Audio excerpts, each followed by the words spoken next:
మన చిన్నప్పుడు పల్లెటూరులో దొరికిన పాలు ఇప్పుడు సిటీలో దొరకటం లేదు. మా ఇంట్లో దీని గురించి మాట్లాడుకుంటున్నప్పుడు కంట్రీ డిలైట్ గురించి తెలిసి ఉన్నత ప్రమాణాలు ఉన్న ల్యాబ్స్ లో టెస్ట్ చేయించి రోజు రిపోర్ట్స్ ని యాప్ లో అప్డేట్ చేస్తారు. వాళ్ళ విధానాలు చూసి సంతృప్తి చెంది ఇలా రికమెండ్ చేస్తున్నాను. ఇప్పుడే కంట్రీ డిలైట్ యాప్ ని డౌన్లోడ్ చేసుకోండి. Download the country delight app now. అక్రమంగా అమెరికాలోకి ప్రవేశించిన భారతీయులను, ఇల్లీగల్ ఇండియన్ ఇమిగ్రెంట్స్ను గుర్తించి తిరిగి మన దేశానికి పంపించడం మొదలైంది. ట్రంప్ ఎన్నికల ప్రచారంలో చెప్పారు, 1,10,00,000 మంది ఇల్లీగల్ మైగ్రెంట్స్ ఉన్నారు, వాళ్ళందరినీ పంపిస్తానని. నేను చాలాసార్లు లెక్కలు కూడా చెప్పాను. ఇల్లీగల్ మైగ్రెంట్స్లో ఇండియా నెంబర్ 3rd పొజిషన్లో ఉంటుంది.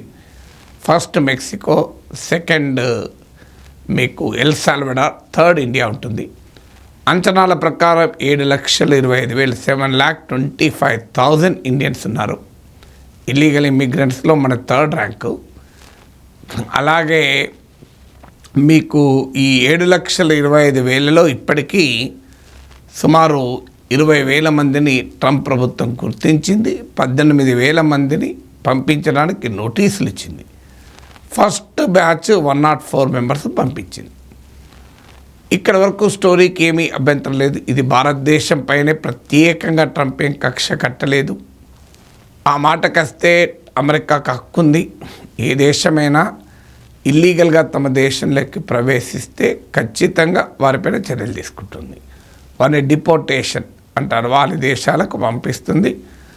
ఎందుకంటే లీగల్గా డాక్యుమెంటేషన్తో వెళ్తే టూరిస్ట్ వీసానో, H-1B వీసానో, ఇంకో వీసానో వెళ్తే అది వేరు విషయం. కానీ ఎలాంటి అనుమతులు లేకుండా ఒక సావరెన్ కంట్రీలోకి ఫారిన్ నేషనల్ వెళ్ళడం తప్పే, అనుమానమే లేదు. America has full right to send them back. మనం కూడా ఇప్పుడు బంగ్లాదేశీల్ని, రోహింగ్యాల్ని తిరిగి పంపించాలని అనలేదా? మనకున్న హక్కులు అమెరికాకు కూడా ఉంటాయి. ఇక్కడ వరకు ఎవరికి అభ్యంతరం లేదు. కానీ అమెరికా పంపించే తీరే వివాదాస్పదం అవుతుంది.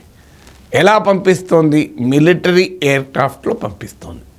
ఎందుకు మరి మిలిటరీ ఎయిర్క్రాఫ్ట్లో పంపిస్తోంది ట్రంప్ ప్రభుత్వము అంటే, వీరు మా దేశంలోకి రావడం ఒక దురాక్రమణ, ఇదొక దురాక్రమణ గనక మేము దీన్ని మిలిటరీ చర్యగా భావిస్తాము అనే ఒక మెసేజ్ ఇవ్వడం. అందుకే అమెరికా వివరాలు కూడా చెప్పింది, మా దేశ భద్రతకు ఈ ఇల్లీగల్ మైగ్రెంట్ ప్రమాదమని భావిస్తున్నాము అని కూడా ప్రకటన చేసింది. అందుకే సింబాలిక్గా చార్టర్డ్ ఫ్లైట్లో పంపకుండా ప్రత్యేకంగా మిలిటరీ ఎయిర్క్రాఫ్ట్లో పంపిస్తున్నారు.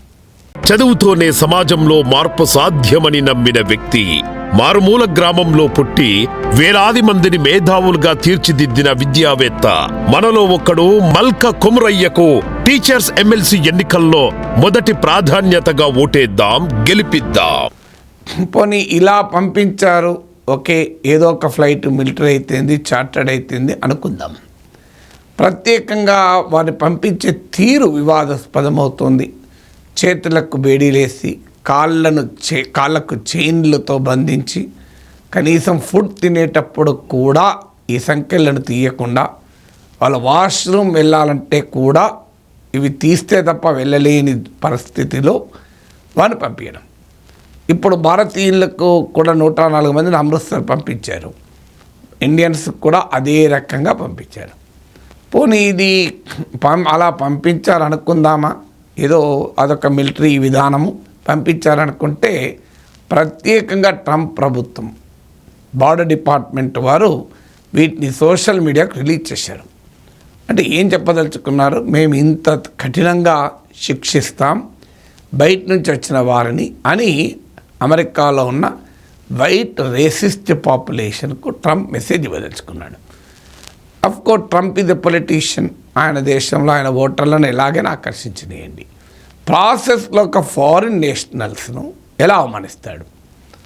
ఇక పోనీ ఇది భారతదేశానికి మాత్రమే ఇచ్చిన తప్పు ట్రీట్మెంట్ అంటే, మెక్సికో, కొలంబియా, గటమాలా ఇలా అనేక దేశాలకు ఇస్తున్నాడు.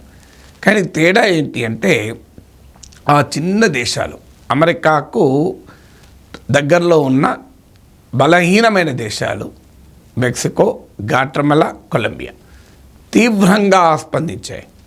కొలంబియా అయితే మీ మిలిటరీ ఎయిర్క్రాఫ్ట్లో పంపిస్తే మేము తీసుకోము, మా సివిలియన్ ఎయిర్క్రాఫ్ట్లు, మా దేశ పౌర విమానాలు పంపించి మా దేశస్తులను తీసుకుంటాం, మా దేశస్తుల్ని ఇలా అవమానిస్తే అంగీకరించము అని కొలంబియా ప్రకటించింది. మీకు గాట్రమలా అయితే ఆ దేశ వైస్ ప్రెసిడెంట్ ఎయిర్పోర్ట్కి వెళ్ళి ఎవరైతే నేర చరిత్ర ఉందో వాళ్ళకు మాత్రం సంఖ్యల నుంచి మిగతా వాళ్ళకు సంఖ్యలు తొలగించి వారిని గౌరవంగా తమ దేశానికి ఆహ్వానించాడు దేశ వైస్ ప్రెసిడెంట్. మెక్సికో కూడా ఇలాగే అభ్యంతరం చెప్పింది. మరి భారతదేశం ఏం చేయాలి? మెక్సికో, గాట్రమలా, కొలంబియాల కన్నా బలమైన దేశం కాదా? చాలా బలమైన దేశం.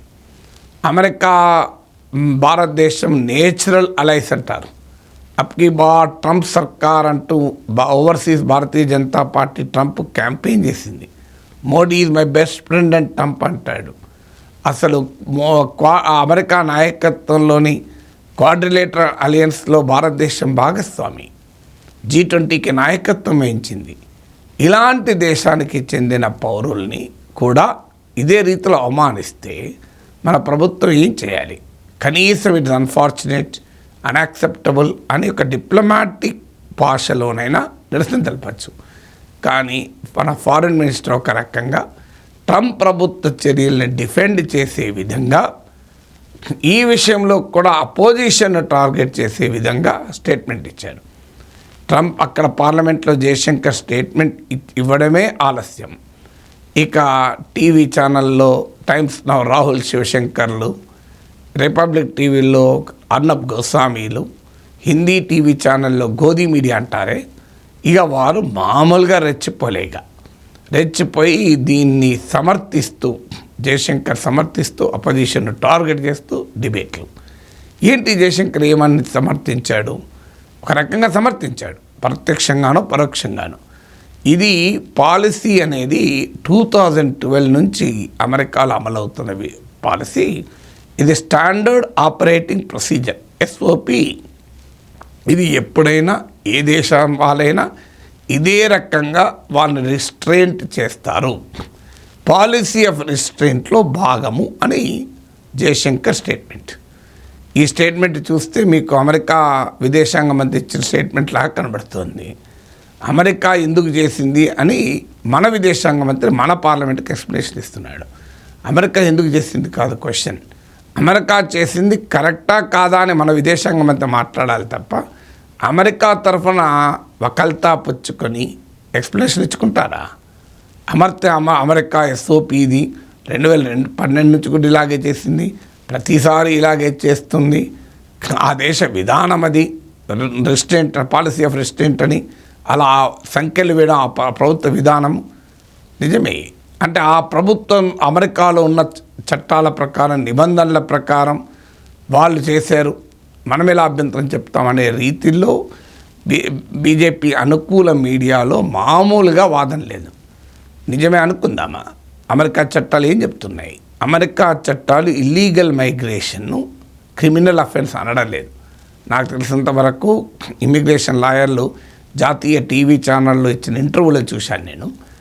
Illegal immigration is an offence, తప్పే, కానీ it's not a criminal offence, it's a civil offence. రెండు ఉంటాయి, క్రిమినల్ అఫెన్స్ ఉంటాయి, సివిల్ అఫెన్స్లు ఉంటాయి. సివిల్ అఫెన్స్లు వేరు, క్రిమినల్ అఫెన్స్ వేరు. పోనీయండి, అదే నిజం అనుకుందాం. అమెరికా చట్టాల ప్రకారం అలాగే ఉంటుంది. జయశంకర్ అంటాడు ఇది ఒక్కొక్క కంట్రీ ఒక్కొక్క రకంగా ఉంటుంది, ఏముంది తప్పేముంది అన్నట్టు మాట్లాడతారు. అమెరికాలో ఫ్లాగ్ను బర్న్ చేసిన నేరం కాదు, ఇండియాలో ఫ్లాగ్ను బర్న్ చేస్తే చాలా పెద్ద నేరం. అందువల్ల ఒక్కొక్క కంట్రీకి ఒక రకంగా ఉంటుంది. మీకు గోడల మీద గ్రాఫిక్ బొమ్మలు గీశారనుకోండి, ఇండియాలో తప్పది, నువ్వు పర్మిషన్ లేకుండా ఇలా గోడ మీద గీస్తావు, అమెరికాలో గీసుకోవచ్చు. ఇలా ఒక్కొక్కరు ఆర్గ్యుమెంట్లు పెడుతున్నారు.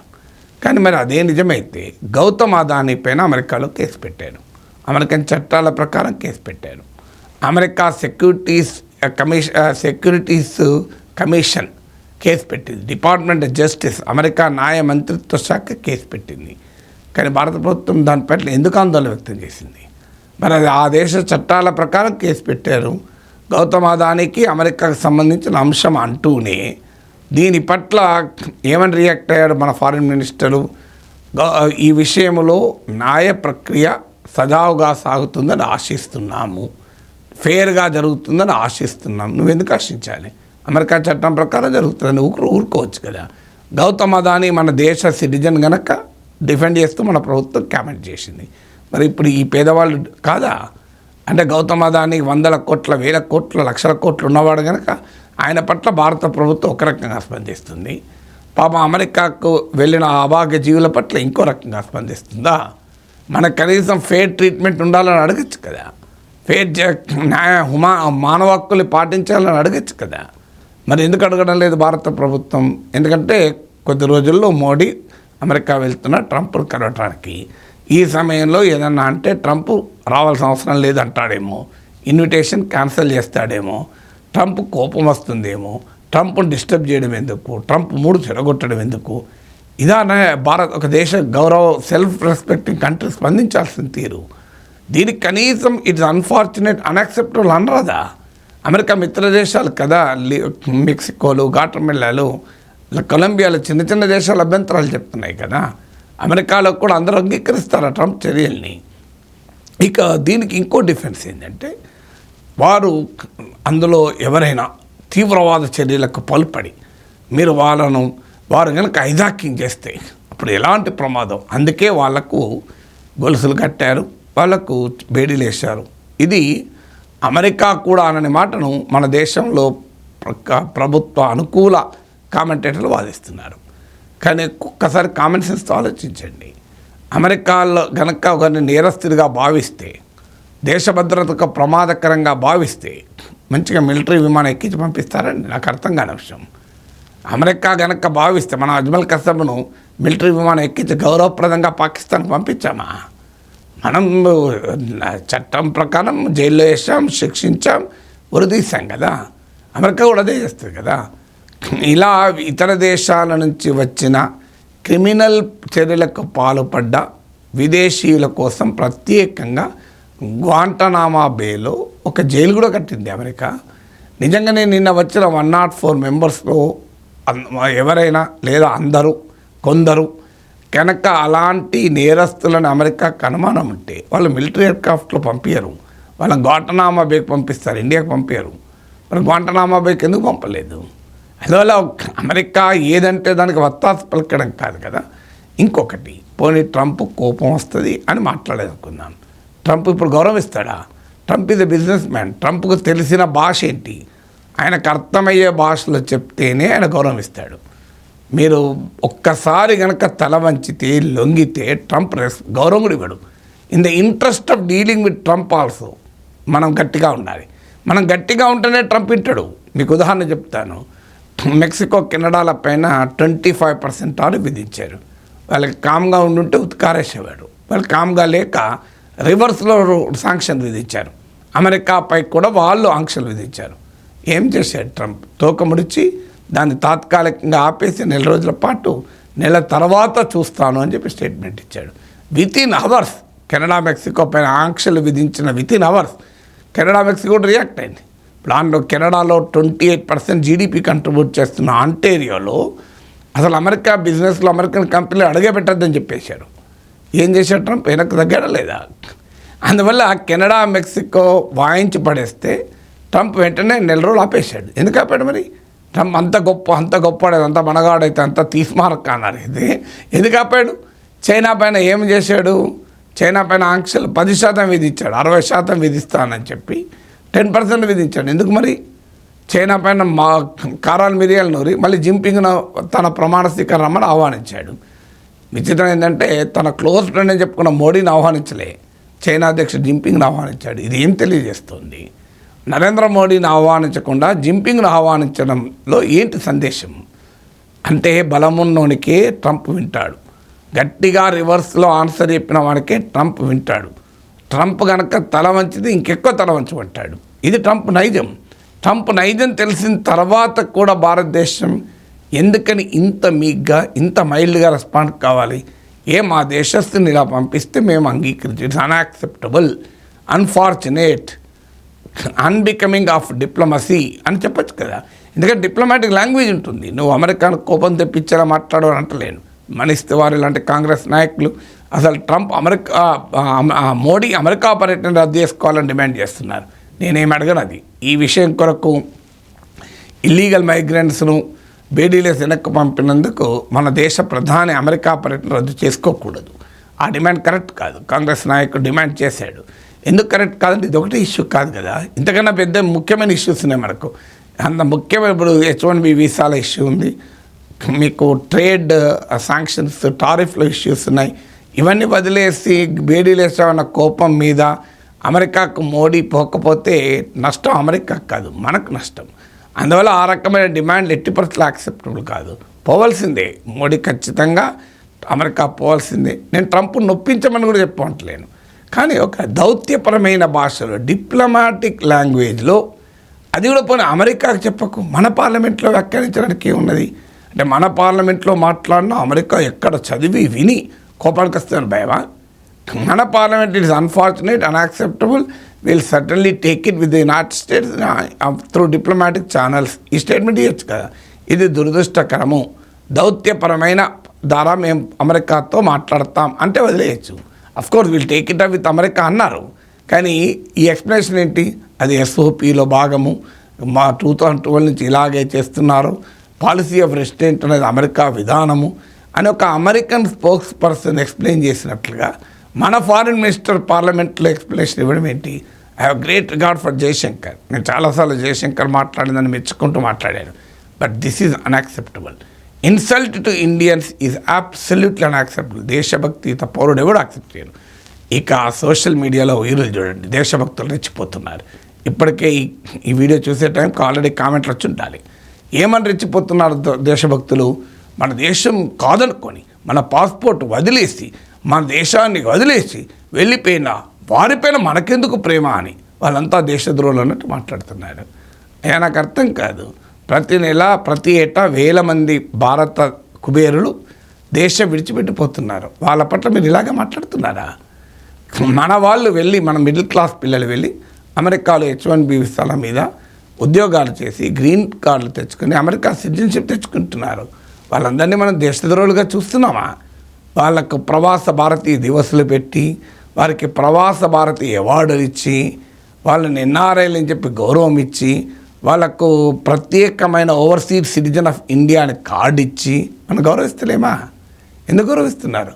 హౌడీ మోడీ ఈవెంట్ పెట్టి మోడీ అడ్రస్ చేసిన వాళ్ళంతా భారత పౌరసత్వాన్ని వదులుకొని వెళ్ళిన అమెరికా జెండాకు, అమెరికా రాజ్యాంగాన్ని విధేయత ప్రకటించే వాళ్ళు లేరా అందులో? మరి వాళ్ళందరినీ దేశద్రోహులు అంటున్నారా? మరి ఆ దేశద్రోహులే అయితే వాళ్ళని ఉద్దేశించి మోడీ ఎందుకు మాట్లాడాడు? దీనికి ఆన్సర్ ఉండాలి కదా. అంటే పాపం ఏదో ఆశతో అమెరికాలో ఇంత సంపాదించుకుంటామని తప్పుడు పద్ధతిలో వెళ్ళిన ఆ పేదవాళ్ళు మాత్రం దేశద్రోహులు, కుబేర్లు దేశద్రోహులు కాదు. మంచి ఉద్యోగాల కోసం అమెరికాకు వెళ్ళి ఇక్కడ 5 లక్షలు 4 లక్షలు జీతం వస్తే కాదు, అక్కడ థౌజండ్స్ లక్షలలో ఇంకా ఎక్కువ వస్తుందని ఒక మంచి అవకాశాల కొరకు వెళ్ళిన మధ్యతరగతి బిడ్డలంతా దేశద్రోహులా? ఏం మాట్లాడుతున్నారండి? పేదవాళ్ళ పట్ల చేసిన తప్పే కావచ్చు, నేను కాదని అంటలేను. తప్పుకు తగిన శిక్ష ఉండాలి, తప్పుకు తగిన శిక్ష ఉండాలి. మీకు ఎవరన్నా ఇంట్లో దొంగతనం చేస్తారు, మీరు ఏం శిక్ష విధిస్తారు? చట్టంలో ఏముందో అదే విధిస్తారు. కానీ అతను బట్టలు ఇప్పి నేను రోడ్డు మీద తిరిగిపిస్తాను, వాళ్ళ బేడీలు వేసి కాళ్ళకు చైన్లు వేసి రోడ్డు మీద తిప్పిస్తాను అంటారా? ఇక 2012 నుంచి ఇలాగే జరిగింది. మనం ఎప్పుడో టీవీలో చూసారా? మీరు ఇది పేపర్లో చదివారా? నేనైతే చదవలేదు, నేనైతే చూడలేదు. మరి ఎలా జరిగిందో తెలియదు. మరి 2012 నుంచి ఇలాగే బేడీలు వేసి చైన్లు కట్టి ఇండియాకు పంపిస్తే అది బయటికి వస్తే మాత్రం ఖచ్చితంగా ఇలాగే రియాక్ట్ అయ్యేవాళ్ళం. అది మనకు తెలియదు, పంపించారో లేదో తెలియదు, మీడియాలో రాలేదు కనుక ఎవరూ రియాక్ట్ కాలే. సో మీడియాలో వచ్చింది అందరం రియాక్ట్ అవ్వాలం కదా. అయినా అప్పుడు రియాక్ట్ కాలేదు కనుక ఇప్పుడు రియాక్ట్ కారా? అప్పుడు తల వంచితే ఎప్పటికీ తల వంచుతారా? అందువల్ల ఈ రకమైన ప్రభుత్వము పార్లమెంట్ సాక్షిగా ట్రంప్ ప్రభుత్వ విపరీత చర్యల్ని, భారతీయుల్ని అవమానిస్తున్న తీరును సమర్థించేలా మాట్లాడితే అది దేశానికి కూడా ప్రయోజనకరం కాదు. ట్రంప్ ఇంకెక్కువ మానిస్తాడు, ఎక్కువ దాడి చేస్తాడు.